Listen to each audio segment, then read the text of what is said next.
नमस्कार, मैं राजेश पांडे। आप देख रहे हैं श्री नारद मीडिया का यूट्यूब चैनल। आज देश के एक राजनेता, पत्रकार और सबसे पढ़ के एक हृदय कवि व्यक्ति का आज निधन हो गया है। इस विषय पर बात करने के लिए हमारे सबसे दाहिने तरफ मौजूद हैं जिले के भाजपा के वरीय नेता श्री योगेंद्र सिंह जी। साथ ही उनके बगल में जिले के जेडे इस्लामिया कॉलेज के हिंदी विभाग के प्राध्यापक डॉक्टर अशोक प्रियंवद और हमारे ठीक बगल में बैठे हुए आप प्रख्यात साहित्यकार हैं श्री तंग इनायतपुरी जी। हम आपसे जानने की कोशिश करेंगे आप सभी से कि अटल जी का ऐसा क्या व्यक्तित्व रहा कि पूरा राष्ट्र को आज उनके निधन पर पूरा राष्ट्र उद्वेलित है, पूरा राष्ट्र जो है उस पर शोक मना रहा है। तो सबसे पहले हम इस विषय पर बात करने के लिए जोगेंद्र जी से जानेंगे कि आखिर उनके व्यक्तित्व में ऐसा क्या था। श्रोता बंधुओं को नमस्कार। भारत के उगता हुआ सूरज का आज अंधेरा छा गया है। इसे पूरे भारत नहीं विश्व में दुख से सभी लोग करा रहे हैं। अटल जी का जो हमने प्रथम से भारतीय जनता पार्टी का जब संगठन हुआ, नाम पड़ा और 80 में अधिवेशन बम्बे स्थली समता नगर समुद्र के पास, उसका नाम समता नगर रखा गया था। वही अधिवेशन हुआ। उस अधिवेशन का दृश्य देखने से लगा कि समुद्र के पास जो वहां की जो व्यवस्था हुई थी, धन्य अटल बिहारी वाजपेयी, उसके पहले उनके नेतृत्व पर वहां की व्यवस्था का निवारण हुआ। जब हम लोग वहां पर पहुंचे तो पहले वहां का सिस्टम तय हुआ था कि शिवाजी पार्क में सभी पूरे भारतवर्ष के लोग जितने भारतीय जनता पार्टी के आए थे सब लोग वहीं चलेंगे और वहां अटल बिहारी वाजपेयी, लाल कृष्ण आडवाणी और राजमाता सिंधिया अटल बिहारी वाजपेयी पहुंचते उस स्थल का लगा कि सभी लोग कोई अपना रुमाल, कोई अपना गमछा उड़ाने लगी। अब जब शिवाजी पार्क के करीब 125 मीटर की दूरी पर ऊपर है, लिफ्ट से जाकर के माल्यार्पण किया जाता था। जब इन्होंने लोगों चारों व्यक्ति जब वहां पर पहुंचे, 1 सेकेंड के लिए रुक गया। अटल बिहारी वाजपेयी कहे कि पूरे इस भारतवर्ष के जितने आप लोग भारतीय जनता पार्टी के सपूत आए हैं, इस देश का प्रधानमंत्री का भी चयन करना है। इसके योग्य राजमाता सिंधिया है, अटल बिहारी वाजपेयी है, मुरली मनोहर जोशी है। ये कौन को है?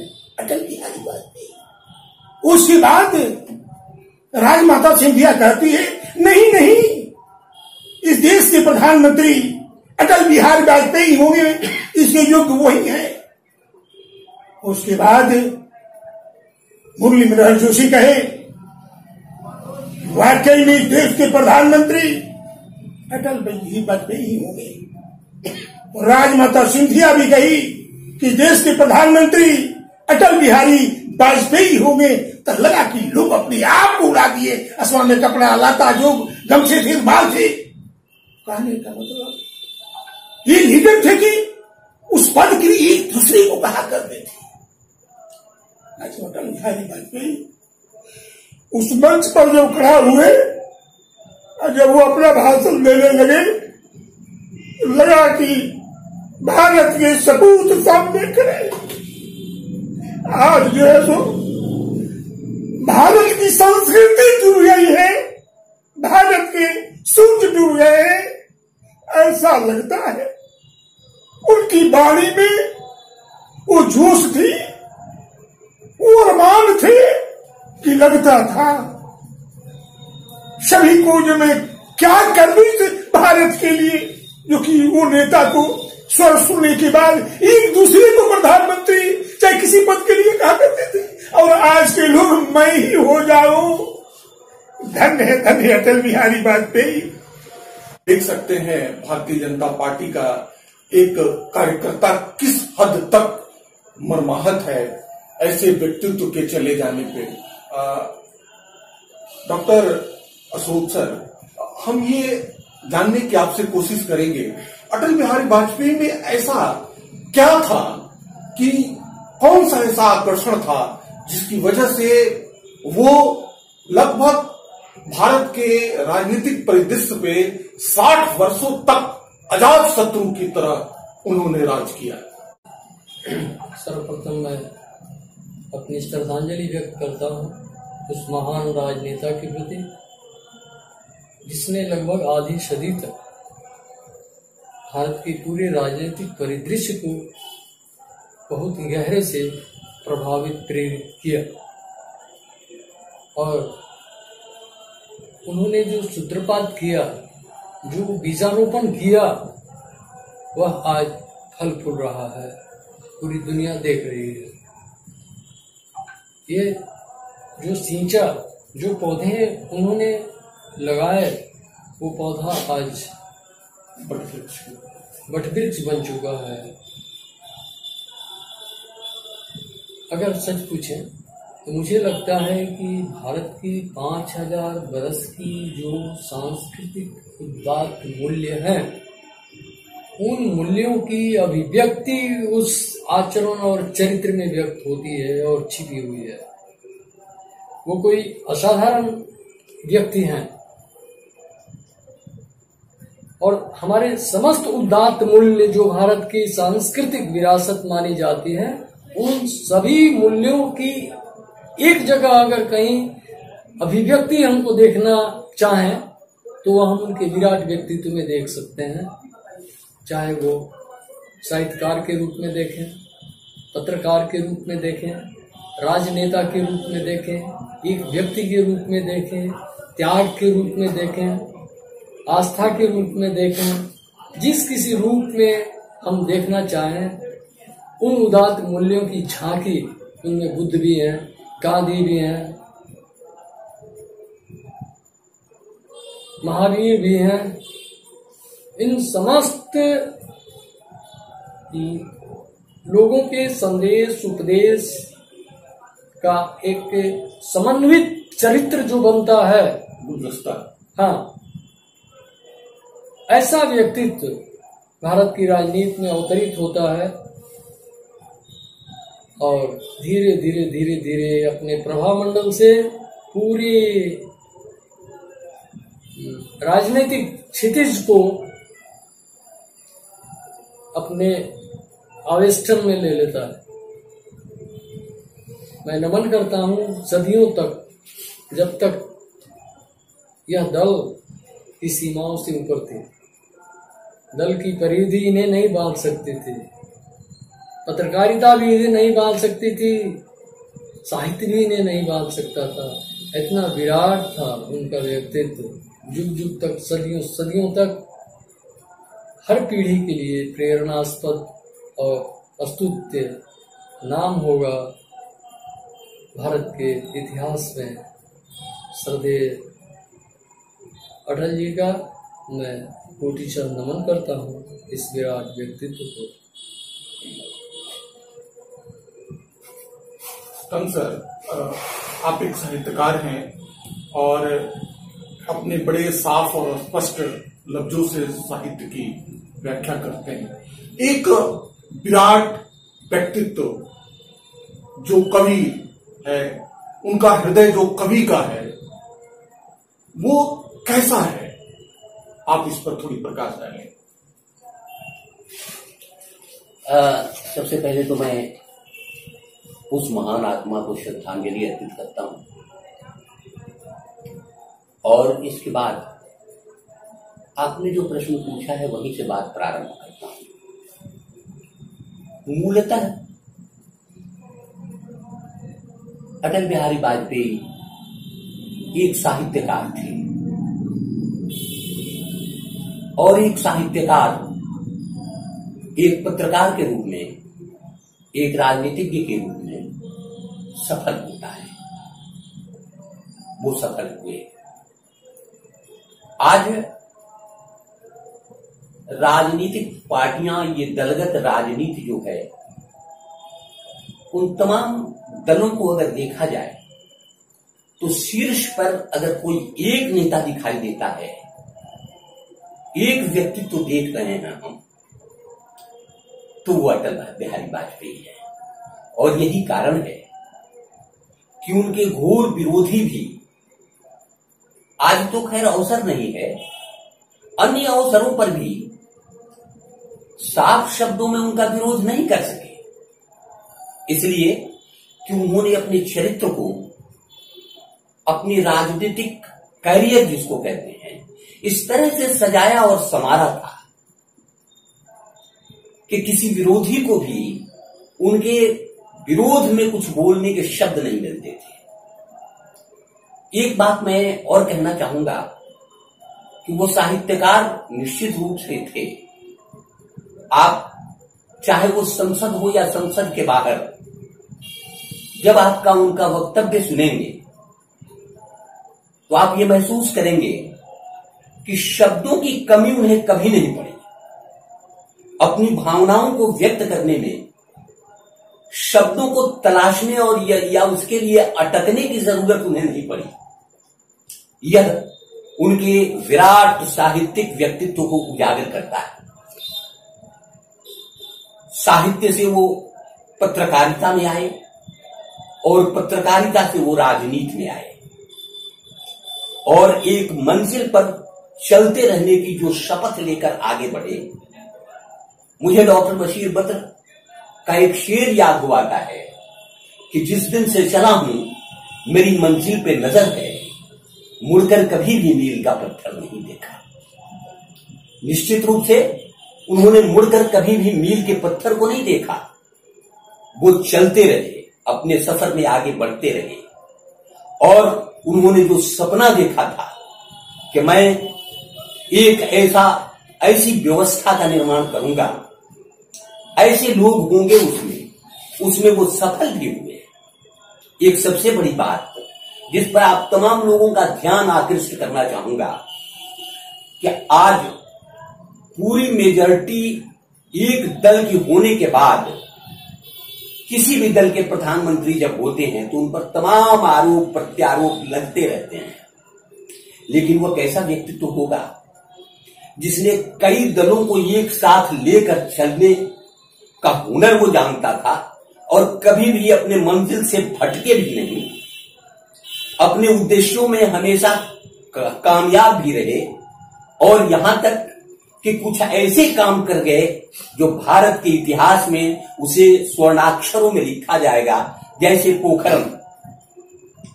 यह कई वर्षों की समस्या थी, कितने वर्षों से यह काम हो रहा था, लेकिन हिम्मत दिखाया अटल बिहारी वाजपेयी ने और उन्होंने ये साबित किया कि अगर आदमी में निष्ठा हो, अगर आदमी में हौसला हो, अगर आदमी में समान रूप से सबको देखने की क्षमता हो, तो वो कोई भी काम कर सकता है। उन्होंने ये साबित किया। मैं एक बार पुनः उन्हें श्रद्धांजलि अर्पित करता हूं और ऐसे विराट व्यक्तित्व कभी कभी किसी सदी में हो जाते हैं जो जुगनू की तरह चमक जाते हैं। अटल बिहारी वाजपेयी का यह पीरियड निश्चित रूप से उसी जुगनू की तरह है जो भारतीय राजनीति में एक बार चमका है और चमक कर आज फिर हम अंधेरे में खो गए हैं। ईश्वर करे कि ऐसा कोई व्यक्तित्व, मैं उनकी क्षति को कोई पूरा नहीं कर सकता, लेकिन ऐसे व्यक्तित्व या उनके समकक्ष या उनके करीब तक कोई ऐसा व्यक्तित्व आए जिससे इस देश का उद्धार हो सके। जोगिंदर सिंह जी, आज का जो दौर है उसमें आज के दौर में भारतीय जनता पार्टी के जो कार्यकर्ता हैं या नेताओं के लिए अटल बिहारी वाजपेयी जैसी आत्मा को मैं नमन करता हूँ, श्रद्धांजलि अर्पित करता हूँ। जब अटल बिहारी वाजपेयी का नाम आता है तो पूरे भारतवर्ष के लोग या जो इस पृथ्वी पर रहते हैं तो पहले तो अपने कविता से भी कहा करते थे कि सूरज उगेगा, अंधेरा छटेगा, कमल खिलेगा। इस भाव को विभोर कर देते थे। और यह बात जरूर था, जब मंच पर अटल बिहारी वाजपेयी चढ़ते थे तो लगता था कि वो शब्द के महासागर हैं। शब्द कहां से आते थे और रुकते नहीं थे। और जब उन्होंने प्रचारक भी जीवन जिया है, 47 में प्रचारक भी रहे हैं, वो मर्मा के व्यक्ति थे। उनकी शब्द से कोई आघात नहीं होता था। वो तो लेसन आज के इस परिवेश में कोई ऐसा शब्द नहीं था जिसे वो लेसन लेने लायक नहीं है। अटल बिहारी वाजपेयी जब मंच पर आते थे, संबोधन करते थे, तो न मालूम उनकी वाणी में और शक्ति थी। हदामा होते थे, मंच पर चढ़ते ही सन्नाटा हो जाती थी। धन्य अटल बिहारी वाजपेयी। भाषण पे चाणक्य की लड़ाई थी, याद है, मैं दूसरी क्लास में पढ़ रहा था। इंदिरा जी प्रधानमंत्री थी, हाँ सॉरी, नेहरू जी प्रधानमंत्री थे। कहा करते थे अटल बिहारी वाजपेयी, शाबाश, आगे बढ़ते रहिए, हम सारे आपके साथ हैं। धन्य अटल बिहारी वाजपेयी। और आज के परिवेश से राष्ट्र का जब संबोधन होता है, भारत की बात होती है, दूसरे देशों की बात होती है, पाकिस्तान की बात होती है, तो यहाँ के राजनेता, केंद्रीय नेता ऐसा शब्द कहते हैं कि लगता है कि पाकिस्तान के वो सहोदर पुत्र हैं। ऐसा अटल बिहारी वाजपेयी कभी बर्दाश्त नहीं करते थे। जब प्रधानमंत्री थे, 24 दल को लेकर के चलाए, 24 दल को लेकर के चलाए, लेकिन किसी का हिम्मत नहीं पड़ता था कि अटल बिहारी वाजपेयी को मैं कुछ कर।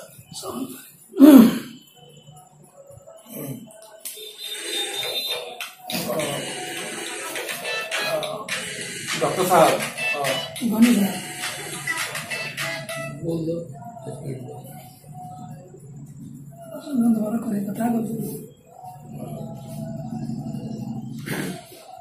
डॉक्टर साहब, आप एक बड़े पत्रकार हैं। पत्रकार के रूप में आप उनके जीवन में क्या देखते हैं? देखिए, 1947 से उन्होंने अपनी यात्रा शुरू की थी एक प्रचारक के रूप में, और 57 शायद में पहली बार लोकसभा में पहुंचे थे। इस बीच जिस जनमत को वे तैयार करना चाहते थे, देश के विभाजन के बाद जो त्रासदी थी, उससे जो एक गुस्सा, एक आक्रोश, अनिश्चितता देश में व्याप्त थी, और एक नवोदित राष्ट्र को अपनी सरकार से जो उम्मीदें थी, इन दोनों के बीच संतुलन बनाना एक जटिल और कठिन कार्य था। उन्होंने सरकार का सहयोग भी किया और अपना मिशन, जनसंघ की स्थापना हो चुकी थी, जनसंघ को एक राष्ट्रीय फलक पर, कितनी मुश्किल और कठिन परिस्थिति रही होगी आप याद करें। आरएसएस या जनसंघ के लिए जब गांधी की हत्या का आरोप आरएसएस और जनसंघ पर लगा, और उस दौर में वाजपेयी जैसे लोग सामने थे, उन चुनौतियों को निपटना और इस कोहरे को हटाना सबसे कठिन काम रहा होगा। तब उन्होंने पांचजन्य का कार्यभार संभाला था, राष्ट्र धर्म का संपादन शुरू किया था। ऑर्गेनाइजर के लिए भी काम कर रहे थे और भी अनेक पत्र पत्रिकाओं में अपनी इन विचारों को, अपनी इस सोच को जो अभिव्यक्त करना आरंभ किया था वो कई दशकों तक चला। सांसद रहते हुए भी एक पत्रकार के रूप में वे अपना काम उन्होंने जारी रखा लंबे दिनों तक, क्योंकि वह मुखपत्र था संघ का, या अपनी जो वैचारिक प्रतिबद्धता थी, भारतीय इतिहास और संस्कृति के प्रति जो निष्ठा थी, उस निष्ठा को व्यक्त करना और उसको राजनीतिक अहमियत हासिल करने की क्षमता विकसित करना, वो काम लंबे दशक का था। तो वह कठिन था।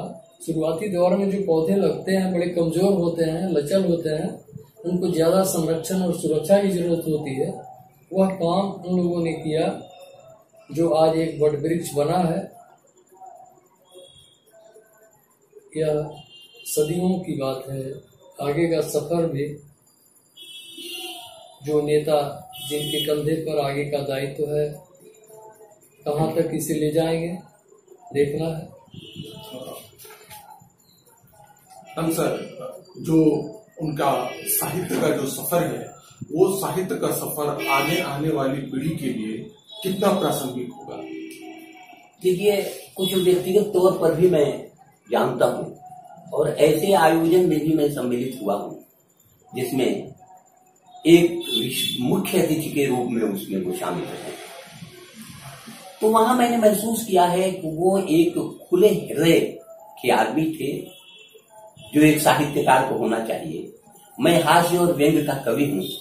वो अविवाहित थे, आप जानते हैं, और उन दिनों ममता बनर्जी और वो जो क्या ललिता, जय ललिता, जो चेन्नई से थी, वो दोनों समर्थन दे रही थी सरकार को।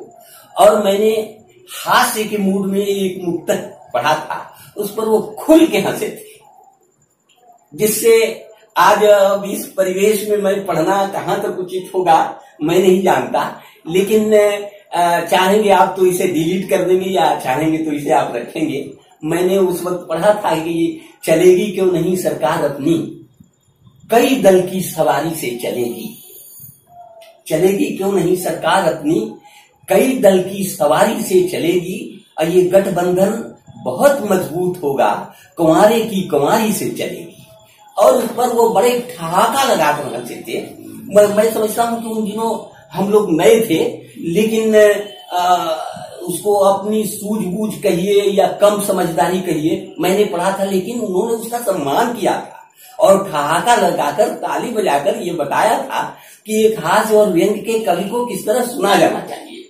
यह उनके खुले और बड़े हृदय और एक बड़े कैनवास के व्यक्ति, एक बड़े कैनवास के सोच के व्यक्ति होने का प्रमाण मिलता है।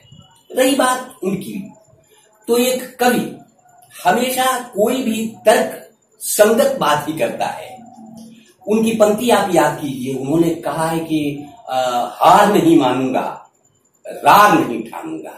इसका अर्थ ये हुआ कि हार नहीं मानूंगा, यह हमारे देश की अस्मिता का प्रश्न है, इसलिए मैं हार नहीं मानूंगा। वहां किसी ओज के व्यक्तित्व की क्षमता उनमें नजर आती है। लेकिन जहां कहते हैं कि राग नहीं ठानूंगा, वहीं गांधीवादी व्यक्तित्व भी उनका उजागर होकर आता है कि मैं राग नहीं ठानूंगा और हार भी नहीं मानूंगा। यानी कि मैं कहीं न कहीं अपने विरोधियों को, उन तमाम लोगों को कहीं न कहीं मैं इस रूप में ढालूंगा जरूर कि हमारी बात को वो मान सकें। यह बड़ी बात है।